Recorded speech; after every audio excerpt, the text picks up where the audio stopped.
आता जे काय त्यांनी संपाचं हत्यार उपसलेलं आहे, तर हा महाराष्ट्र आहे, हा छत्रपतींचा महाराष्ट्र आहे, हा 106 हुतात्म्यांनी घडवलेला महाराष्ट्र आहे. आणि महाराष्ट्रात येऊन आम्हाला मराठी बोलता येत नाही, तुम्हाला काय हवं ते करा, ही जर भाषा असेल तर आम्ही राजसाहेबांचे महाराष्ट्र सैनिक आहोत. जसा प्रश्न तसं उत्तर असेल, हे मात्र नक्की. त्यामुळे माझी विनंती एवढीच राहील की जे काय प्रताप सरनाईक सांगतायत, भले ते दुसऱ्या पक्षाचे असतील, परंतु ते सांगतायत ते कायद्याने सांगतायत.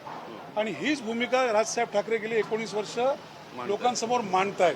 आणि आत्ता त्याचा पहिला अनुभव आलेला आहे की एक वेळ अशी येईल की तुम्हालाच विचारलं जाईल तुम्ही कोण, आणि तेव्हा तुम्ही म्हणता की राजसाहेब ठाकरे देश तोडण्याची भाषा करतायत. राजसाहेब ठाकरे देश तोडण्याची करत नसतात, ह्याला मराठी अस्मिता म्हणतात. मराठी भाषा असेल, मराठी संस्कृती असेल किंवा मराठी कार्यक्रम असतील, त्याचं प्राधान्य हे पहिलं. त्या देशाची भाषावार प्रांतरचना झालेली आहे. त्यामुळे महाराष्ट्रावर पहिला अधिकार हा मराठीचाच राहील. आणि दुसरं एक शेवटचं असं सांगेन, काल त्यांच्याच पक्षांचे एक निरुपम तिकडे गेले होते, म्हणजे हास्यास्पद आहे. त्यांच्याच पक्षाचा मंत्री हा कायदा आणतो आणि त्यांचे म्हणजे सत्ताधारी रस्त्यावर येतात. त्यामुळे हास्यास्पद आहे, हे ढोंग आहे, हे करण्याची आवश्यकता नाही आहे. माझी उलटी त्यांना खास करून मला त्यांना सांगणं असं आहे की असे सगळे स्टंटबाजी करण्यापेक्षा तुम्ही जबाबदारी घ्या आणि तुम्ही त्या इतर लोकांना मराठी शिकवा. बरे बेसिक पाहिजे. आम्ही कुठे म्हटलं ग्रंथ लिहा, निबंध लिहा, कविता लिहा किंवा अग्रलेख लिहा म्हणून, हे आम्ही सांगितलेलंच नाही. एवढंच मी सांगितलं. आता शेवट काय याचं, कारण आता तुम्ही मागे हटत नाही, ते संपाचं हत्यार उपसत आहेत. काय म्हणताय? ते संपाचं हत्यार उपसत आहेत ते सगळे. ते आम्ही म्हणे आम्ही निघून जाऊ वगैरे वगैरे. कुठे निघून जाऊ?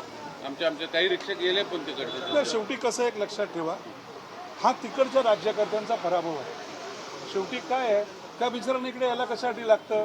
कारण स्वतःची राज्य मध्ये यूपी असेल, बिहार असेल, हे कंगाल करून ठेवलेलं आहे. त्यामुळे ते घरदार, आई वडील, बहीण भाऊ सोडून सगळे इकडे येतात. बरोबर आहे, पोटा पाण्यासाठी येतात. तुम्ही पोटा पाण्यासाठी येतात, तुम्हाला पैसा कमवायचं कळतं ना. मराठी माणूस आहे, संयम आहे, सहनशील आहे, शांत आहे. शांत आहे म्हणजे अन्याय झाला तर गप्पा बसणार नाही. तुम्हाला जुजबी मराठी भाषा जर येणार नसेल तर हे दुर्दैव आहे. त्यामुळे तुमची भूमिका असेल, भूमिका आमची इतकीच आहे की महाराष्ट्रात मराठीत चालणार. माझा प्रश्न एवढाच आहे त्यांना की उद्या आम्ही जर दुसऱ्या राज्यात गेलो, हे दक्षिणेत तुम्ही बोलू शकाल का? हे तुम्ही दुसऱ्या ठिकाणी, किंवा आम्ही जर तुमच्या राज्यात आलो आणि तिकडे आम्ही म्हटलं की आम्ही मराठीच बोलणार, आम्ही हिंदी बोलणार नाही, तर तुम्हाला चालेल का हे? त्यामुळे राजसाहेब ठाकरे जे म्हणतात, आणि आम्ही सगळे महाराष्ट्र सैनिक आहोत, कुठल्याही परिस्थितीत 100% सर्व भाषांचा आम्ही आदर करतो, सर्व भाषांचा आदर करतो. पण शेवटी हा महाराष्ट्र आहे, या देशाची भाषावर प्रांतरचना झालेली आहे. त्यामुळे महाराष्ट्रात पहिला मान हा मराठी माणसाचा आणि मराठी भाषेचा. काय म्हणतात आम्हाला मुदतवाढ द्यावी, वेळ द्यावा. तुम्हाला काय वाटतंय? अपयशच आहे ना. इतके दिवस शांत का होते? राजसाहेब ठाकरे हेच तर सांगतायत की कुठलीही गोष्ट असेल, हा विषय आता एक रिक्षांचा निघालेला आहे, पण कुठल्याही मराठी पाट्या असतील, आंदोलनं महाराष्ट्रात मराठी माणसाला स्वतः करता आंदोलनं का करायला लागतात? आपण सगळे शांत कसे बसू शकतो? तुम्ही जर दक्षिणेमध्ये गेलात तर ते किंमत पण देत नाहीत, त्यांच्या भाषेला ते पहिली किंमत देतात.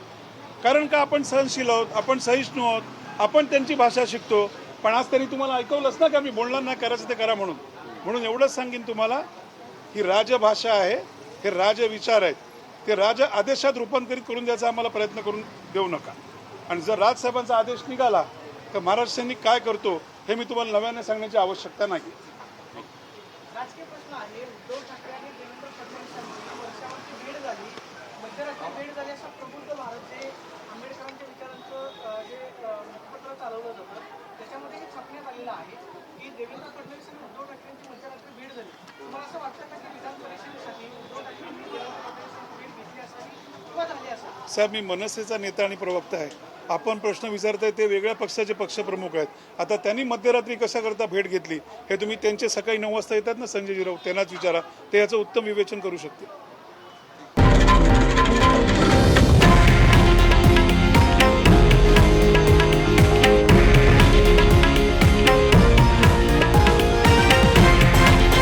हे आहे देशातील नंबर 1 न्यूज नेटवर्क आणि आपण पाहत आहात TV9 मराठी, एकमेव.